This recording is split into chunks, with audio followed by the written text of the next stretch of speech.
So eto na mga sangkay, meron po tayong breaking news ngayon patungkol po dito kay Atong Ang.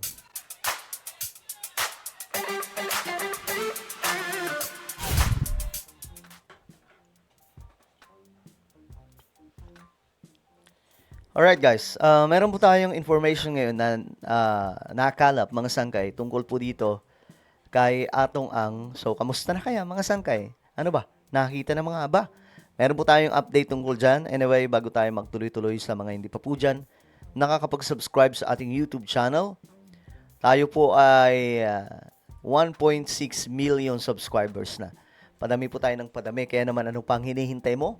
Makikita nyo po yung subscribe button sa baba ng video na to. I-click nyo lamang po yung subscribe, i-click ang bell, at i-click nyo po yung all. Sa mga nanonood naman po sa Facebook, i-follow nyo po yung ating Facebook page. Okay. Eto na, tingnan po natin kasi meron pong lumabas na update tungkol po dito kay Atong Ang. Okay, ayon po sa report, eto na. Pambihira. Tumataginting na 20 million. Ito po ang pabuya ngayon laban kay Atong Ang. So, sa sino man, okay, sa mga nanonood ngayon, sa ayon po sa DILG, sa sino man makakapagbigay di umano ng impormasyon sa bilyonaryong taong ito, mayroon daw pong 20 million pesos. Nako, mag-aagawan na po ito ngayon. Mukhang marami na po ang magkaka-interest ngayon. Mga sanggay, tinaas na po eh. Biruin mo, pag nasakote mo, pag nakita mo si Atong Ang, magbigay ka lang ng impormasyon at legit, tapos nahuli, hindi meron kang 20 million. Diba? Ang lupit nun. Mapapasana all yung mga kapitbahay mo niyan kapag ka ganun. Diba? Pero bakit nga ba? Ba't kaya tinaasan to to 20 million? Anong nangyari? Okay, tingnan po natin ang balita. DILG tinaasan sa 20 million pabuya versus Atong Ang. Inanunsyo ito ni Interior Secretary John Vic Remulla, we are increasing the bounty for Atong Ang to 20 million for information leading to his arrest. Seryoso kami rito. Ayan na. Seryoso daw po mga sangkay ang DILG. Tumataginting na 20 million. Siguro naman, mas marami na po ngayon na maghahanap, di ba? Kay Mr. Atong Ang na ngayon ay marami pong kinakaharap na kaso, mga sangkay. Ay, alam nyo, nakarangaw pa ito sinasabi na dapat taasan nila. Hindi lang 20 million to 30 million. Kasi, si Atong, bilyonaryo. Kung 10 million lang, kasi di ba, una 10 million. Kung 10 million lang yung ibibigay, kaya niyang doblehin, triplehin yun eh. Di ba? Eh, bawa, nahuli na siya. Sasabihin lang niya, wag mo na ako wag niyo na akong isuplong doon. O, bigyan ko na lang kayo ng bigyan ko na lang kayo ng 60 million or 30 million. Pero guys, ito yung advantage. Ngayon at 20 million na. Kasi hindi naman kailangan hulihin mo eh. Ang kailangan lang information. So, kung sino man ang makakakita, sabihin lang, tawag lang sa DILG, Sir, nandito sa amin si ganito, si Atong. Bilisan nyo, baka makaalis. Kapag nahuli yan, tapos ikaw yung informant, mayroon kang 20 million. Instant yayamanin ka na, pare ko eh. Di ba? Instant yayamanin ka pa kapag nangyari yun. Ayon kay Remulla, nagmula ang pondo sa confidential funds ng Philippine National Police at DILG. Okay, baka may magtanong. Okay, baka may magtanong na naman. Teka lang, sir, saan ba nanggagaling yung pera na yan na pinamimigay ninyo? Galing daw po sa confidential funds ng PNP at DILG. Pinagsama na po yan. No?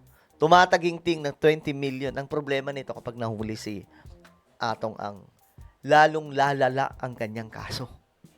Kasi nagtago pa siya. Hindi siya humarap, hindi po siya katulad kay Bong Revilla na talagang si Bong. 'Di ba? Si Senator Bong Revilla, sumuko talaga eh. Kumpiyansa siya na maipapanalo niya itong mga kasong kinakaharap niya. 'Di ba?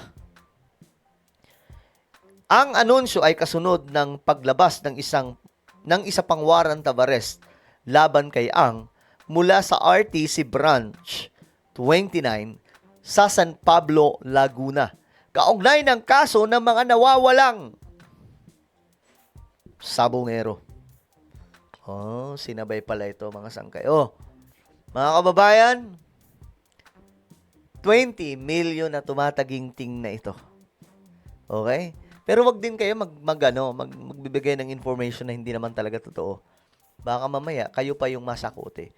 Kayo pa yung maaresto sa gagawin ninyo. Okay? Para hindi kayo magka-problema, ang totoo lang ang isabihin nyo, itawag nyo sa DILG or sa PNP. Dahil kung hindi totoo yung sinabi nyo, baka kayo pa yung hulihin yan. Una nang naglabas ng warrant of arrest ang mga korte sa Santa Cruz, Laguna at Lipa, Batangas laban kay Ang at iba pang akusado sa parehong kaso. Ayan. No? Ayan na po mga sangkay. Ano ba ang inyong opinion dyan? Kayo ba ay nagkaka-interest na rin na hanapin si Atong Ang? Ano lang, information lang naman ang kailangan dyan mga sangkay. Pero kung ako kay Atong Ang, hindi na dapat siya tumakas pa eh. Di ba? Hindi na dapat siya nagtago kasi mahuhuli pa rin sa dyan eh. Kasi batas yung kalaban niya dito eh, gobyerno. Pag gobyerno yung kalaban mo, kahit saan ka pa pumunta, kasi yung government, may mga ugnayan naman yun sa ibang bansa. Do? Kapag ka nakita ka dun, pwede ka nilang ibalik dito. Okay? So ngayon, pero, ewan ko, baka tinatrabaho ni Ang, no? Yung kasi halimbawa na lang yung mga pamilya daw po, mga sangkay ng mga sabongero na ito, bigla daw po nag-atrasan eh. So nakakagulat. Kaya sabi nila mukhang inano daw. Mukhang nabigyan na po ng biyaya. Di umano, no? Sabi po ng ombudsman, sabi ni Remulla, nagtataka kami. Kasi bakit pa unti-unti na lang yung mga lumalapit sa amin na mga pamilya? Yun pala mga sangkay, tinrabaho na. No? Magkano kaya mga sangkay? No? Baka pwedeng pabulong. Pero yun po ay ayon kay Remulla, kay ombudsman mga sangkay. Kaya daw po siya nagtataka.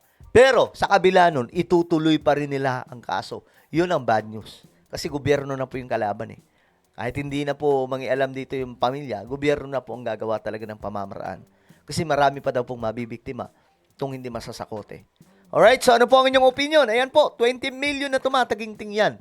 Pabuya laban po kay Atong Ang. Alright, comment down below. Mayroon po tayong YouTube channel. Ito po ay Sangkay Revelation. Hanapin nyo po ito sa YouTube ngayon din. Kapag nakita nyo na, i-click nyo po yung subscribe, i-click ang bell, at i-click nyo po yung all. Ako na po ay magpapaalam. Mag-iingat pong lahat. God bless everyone.